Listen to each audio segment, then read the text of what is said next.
December 22, 2009. Antarctica. The coldest, most desolate, and most unforgiving wilderness on Earth.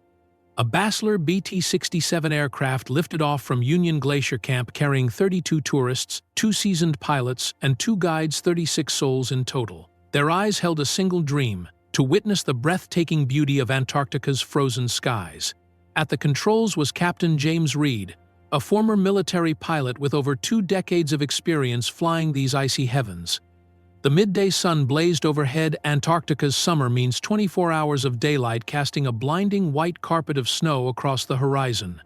Their route took them over the Ellsworth mountain range and Antarctica's highest peak, with the aircraft cruising at roughly 2,500 meters and 380 kilometers per hour. Everything was normal. Then nature revealed its true intentions.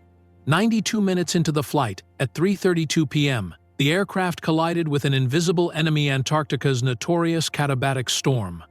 Supercooled ice particles traveling at 200 kilometers per hour flash froze onto the wings and propellers.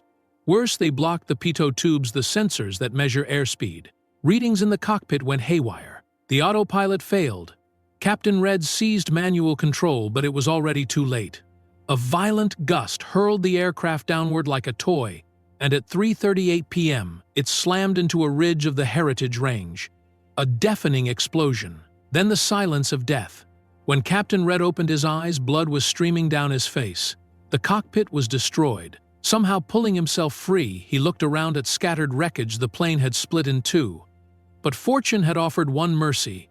The aircraft had struck the mountain and slid down a thick layer of snow, absorbing much of the impact. One by one, the passengers regained consciousness. Screams, pain, disbelief. "Stay calm," Red called out. "Have courage! We are alive!" He counted. 1, 2, 3, all 36. Alive. A miracle, though many had broken bones and severe injuries. They understood immediately where they were, trapped in the most dangerous place on Earth. Frozen mountains, deep glaciers, and a silence that felt like death. No one knew their exact location. The storm had thrown them 200 kilometers off course. The emergency transmitter had been destroyed in the crash.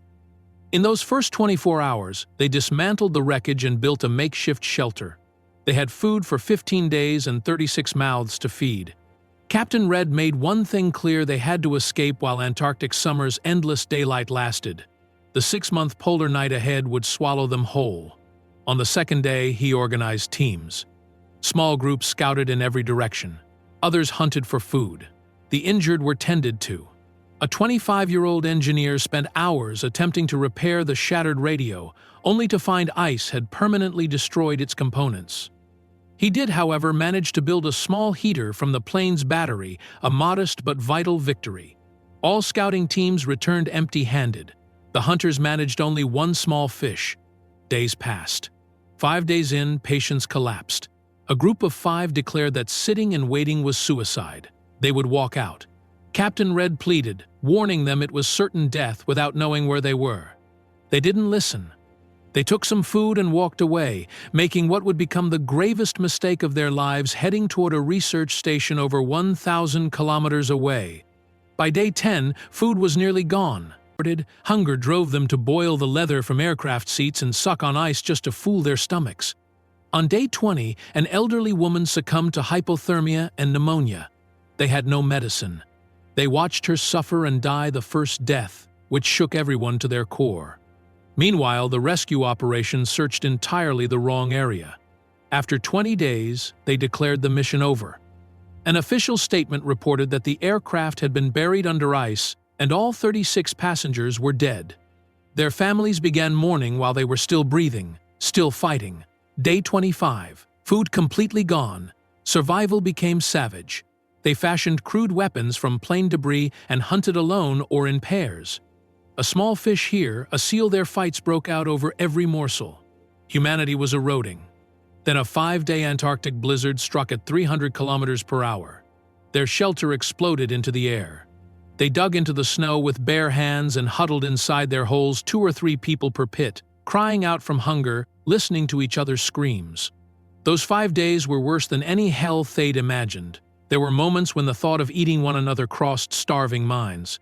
When the storm finally passed, They climbed out hands, faces, ears all frostbitten. But that day, luck offered a large seal and they ate, and they decided staying meant dying. Captain Red called a meeting. 10 days to stockpile food. Then they walk. On day 40, 31 survivors set out with bags on their backs and a sled of hunted meat. They moved confidently in the wrong direction. Day 41 brought knee-deep snow that turned every step into a battle. On day 45, another blizzard. 2 days hiding in snow trenches. When it passed, 4 teammates had been buried alive. Now 27 remained. Shortly after, floating near a massive glacial crevasse, they discovered 2 bodies members of the 5 who had left early. Day 50, in the distance figures. They ran. The last 3 survivors from that original group of 5 stranded for a week before an enormous 15-foot-wide crevasse with no visible bottom. Impassable, it seemed until their guide secured a rope across. As he crossed, the hook slipped and he fell, screaming, into the abyss. Silence fell over the group. Then the second guide gathered himself, threw the rope again, secured it firmly, and crossed. For 2 to 3 hours, one by one, each survivor crossed, trembling, gripping the rope above a bottomless drop, where one slip meant instant death. Day 65. Food gone again. When a group of penguins appeared on the glacier, desperation drove them to hunt and eat the raw flesh, a moment that stripped away whatever dignity they had left. They were simply breathing skeletons, clinging to life at any cost. Day 75.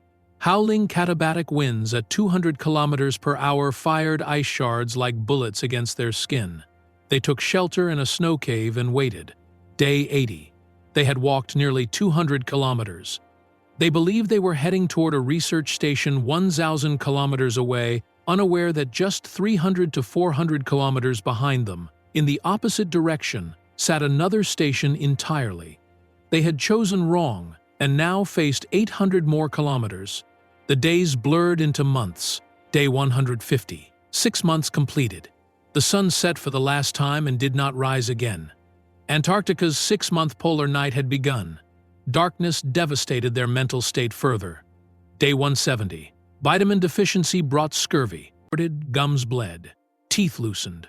Wounds stopped healing. Day 200. The youngest member of the team, an 18-year-old girl, died from scurvy. Her death broke everyone. Day 420. Captain Red, who had held the team together through everything, became gravely ill, frostbite consuming his body. A former mountaineer named Harris seized leadership. He was hard and ruthless. His decisions fractured the group.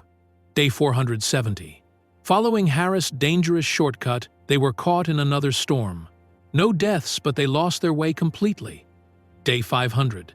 One member's frostbitten fingers developed gangrene. To stop the infection spreading, Captain Red heated a crude blade and amputated them. Day 530. A final confrontation between Reed and Harris for control of the group. Most sided with Reed. His humanity had earned their trust. Harris, furious at being outvoted, split off alone in a different direction. What became of him no one ever knew. Day 560. A skua bird, a seabird, circled overhead. The ocean was near. Dead hope stirred back to life. Day 565. A dark speck appeared in the distance. Real or a hallucination? It grew larger. A human silhouette. Electricity shot through their hollow bodies. They had walked nearly 100 kilometers of the impossible. In that moment, 571 days of agony flashed before them: the crash, the wait, the leather they ate, the 5-day burial in snow, friends frozen solid, the rope crossing over a bottomless chasm, raw flesh, months of total darkness, bodies rotting from scurvy, a companion who lost his mind and threw himself into a crevasse, 20 companions lost one by one. 2 more fell from exhaustion on the final stretch. Day 572. 13 barely human figures, more skeleton than flesh, collapsed at the door of Argentina's Esperanza research base. When the scientists opened the door, they recoiled as if facing ghosts. Treatment began immediately. The survivors learned they had been declared dead just 20 days after the crash. Their return stunned the world. Even after coming home, none of them ever fully escaped what those 572 days had done to them. Captain James Red received his country's highest civilian honor, His story was later immortalized in a book titled *572 Days, Ice and Hope*, written by acclaimed author John Creek. This story still teaches us today that when the human will to live is strong enough, even death is sometimes forced to step aside.